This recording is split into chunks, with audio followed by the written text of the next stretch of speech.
3 माह रह गए हैं, किस किस्म की सियासी तब्दीलियां अब पॉसिबल हैं कि हो सकती हैं? Thank you very much. देखिए, कामला हैरिस ने ये शो करना शुरू कर दिया है कि अगर वो अब प्रेसिडेंशियल रेस का हिस्सा हैं तो उनकी terms of engagement with former president Trump जरूरी नहीं है वही हो जो बाइडेन फॉलो कर रहे थे। अब उनकी एक अपनी टीम है, उनकी एक अपनी स्ट्रैटेजी है, and she is trying to posture as someone who is different from Joe Biden, और डेमोक्रेट पार्टी को एक बेहतर रिप्रेजेंटेशन उनकी शक्ल में मुयस्सर आई है। इसके आपने देखा है जब से उनकी नॉमिनेशन हुई है तब से तकरीबन जितनी भी डिबेट है सराउंडिंग द अमेरिकन इलेक्शंस वो चेंज हो गई है। आपको अब ट्रम्प की तरफ से एक थोड़ा सा डिफरेंस ये फील होगा जो बाइडेन के मुकाबले में कि वो रेसिस्ट स्लर्स भी यूज करेंगे, वो how to talk against women उसको भी यूज करेंगे, ब्राउन ब्लैक अमेरिकन को भी डिफरेंशिएट करेंगे, और इसके अलावा वो डायरेक्ट टारगेट करेंगे इलेक्शंस को कि इलेक्शंस फेयर नहीं होने जा रहे, और जो डिविसिवनेस है मीडिया में उसको वो बहुत ज्यादा शो करेंगे कि इस सारा जो मीडिया है it is controlled by Democrats basically. और जो पहले टर्म्स ऑफ एंगेजमेंट थी कि एबीसी पे नेक्स्ट प्रेसिडेंशियल डिबेट होनी है, उसको भी उन्होंने यही कह के मुस्तरद किया है कि वहाँ पे एक पॉइंट ऑफ कॉन्फ्लिक्ट है उनका उस चैनल के साथ। व्हाई? बिकॉज उनकी लिटिगेशन चल रही है उस चैनल के साथ। उस चैनल के एक जर्नलिस्ट ने उनके ऊपर रेप का इल्जाम लगाया था जिसकी वजह से उनके दरमियान अभी केस चल रहा है। जो बाइडेन ने एग्री किया था कि वो एबीसी पे अपीयर होंगे, लेकिन कामला हैरिस जब से आई हैं तब से वो अवॉइड कर रहे हैं ट्रम्प वहां जाना।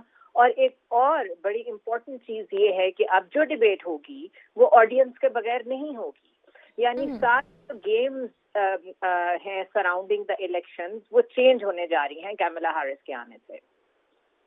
अच्छा ज़ुनैरा, बताइएगा, जब ट्रंप पर ये हमला हुआ और उन्हें अवाम की जानिब से बड़ी सिंपैथी भी मिली और ये तासुर दिया जा रहा था कि अब उन्हें अमेरिकन प्रेसिडेंट बनने से कोई नहीं रोक सकता, लेकिन हमने जो रीसेंट सर्वेस देखे उसमें प्रेसिडेंट नॉमिनेशन के लिए कामला हैरिस को बहुत ईजिली जो वो नॉमिनेट किया गया, तो क्या समझती हैं ये किस तरह का माहौल बनने जा रहा है? देखिए, मैं जो इप्सॉस का भी एक पोल आया है और मैं ये बात पर्सनली मानने को तैयार नहीं हूँ कि कामला हैरिस कोई इतनी स्ट्रॉन्ग कैंडिडेट थी कि एकदम से पोल्स के रिजल्ट्स भी डिफरेंट आने शुरू हो गए हैं और एकदम से डेमोक्रेट्स को बावजूद इसके कि गजा में वही बर्बरियत जारी है, उनकी पॉलिसीज वही की वही हैं, एकदम एक फेस चेंज होने से आप कैसे गैलप सर्विस के जरिए से ये शो करा सकते हैं कि बस this is the face that we needed और अब डेमोक्रेट्स को जीतने से कोई नहीं रोक सकता। यकीनन इस वक्त वहां पे ए पैक और सुपर पैक्स की शक्ल में जो मनी पंप इन की जाती है इनटू द प्रेसिडेंशियल कैंपेन वो इस वक्त बहुत ज्यादा पंप हो रही है, पोल्स की शक्ल में आपको नजर आ रही है।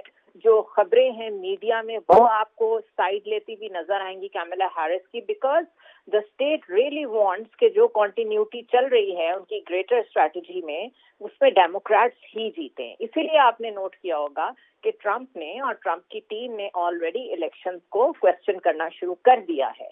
तो ये एक बहुत बड़ा क्वेश्चन मार्क है ऑन अमेरिकन डेमोक्रेसी कि आप कैसे इतनी जल्दी ये प्रिडिक्ट करना शुरू हो गए हैं जबकि अभी तक एक डिबेट भी नहीं हुई। ऑब्वियसली ज़ुनैरा, कामला हैरिस को लेके कुछ कंट्रोवर्सीज भी हैं। अभी रिसेंट जो ट्रम्प की जानिब से कहा गया है कि वो स्याह फाम हैं या वो बरतानवी इंडियन नजात हैं, इसको लेकर आप क्या समझती हैं कि कामला की रेपुटेशन के ऊपर कोई फ़र्क पड़ने जा रहा है?